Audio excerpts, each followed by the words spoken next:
రాష్ట్రంలో వైసీపీ అభ్యర్థుల మార్పులో భాగంగా ముఖ్యంగా ప్రకాశం జిల్లాలో కూడా కొంత స్థానాలు అయితే మార్పులు చేర్పులు జరిగింది. అందులో భాగంగా గతంలో ఎన్నడూ లేని విధంగా కేవలం ఆర్టీవీ విశ్లేషణలో కూడా బయటపడిన వ్యక్తి పేరు దద్దాల నారాయణ. ఆ దద్దాల నారాయణ నియామకం తర్వాత కూడా మొదటిసారి కనిగిరి నియోజకవర్గంకి వస్తున్న సందర్భం కూడా పార్టీ శ్రేణులు అయితే పూర్తి స్థాయిలో కూడా స్వాగత సత్కారాలు అయితే ఏర్పాటు చేస్తున్నారు. అందులో భాగంగా ఊరు పల్లివారి నుంచి కూడా అతను స్వాగతం పలుకుతున్నారు. ఈ నేపథ్యంలో మనతో పాటు మాట్లాడేందుకు కోసం కూడా ఉన్నారు దద్దాల నారాయణ. వారు మాట్లాడేది తెలుసుకుందాం. రానున్న ఎన్నికల్లో ఏ విధంగా ముందుకెళ్ళబోతున్నారు సార్ చెప్పండి.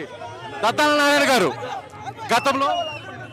గతంలో మీ పేరు ప్రస్తావనకు రాకముందు కూడా కేవలం మీరు జడ్పీటీసీగా ఉన్న వ్యక్తి ఒక్కసారిగా ఇప్పుడు పేరైతే ప్రస్తావనలోకి వచ్చింది. ఈ నేపథ్యంలో పార్టీ శ్రేణులు కలుపుకుని ఏ విధంగా ముందుకెళ్ళబోతున్నారు? అన్న సీఎం జగన్మోహన్ రెడ్డి గారి నాయకత్వంలో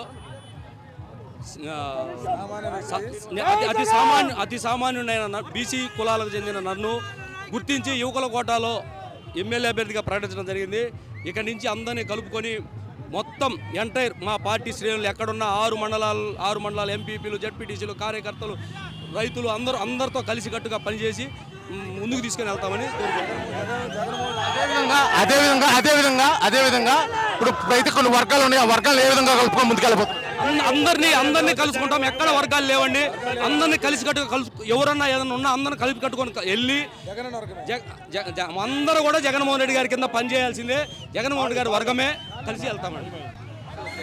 ఈ మొత్తానికి అయితే చూస్తున్నాము దద్దాల నారాయణ పూర్తిగా కూడా అన్ని శ్రేణులు కలుపుకొని కూడా రానున్న ఎన్నికలకైతే సిద్ధమవుతున్నాను.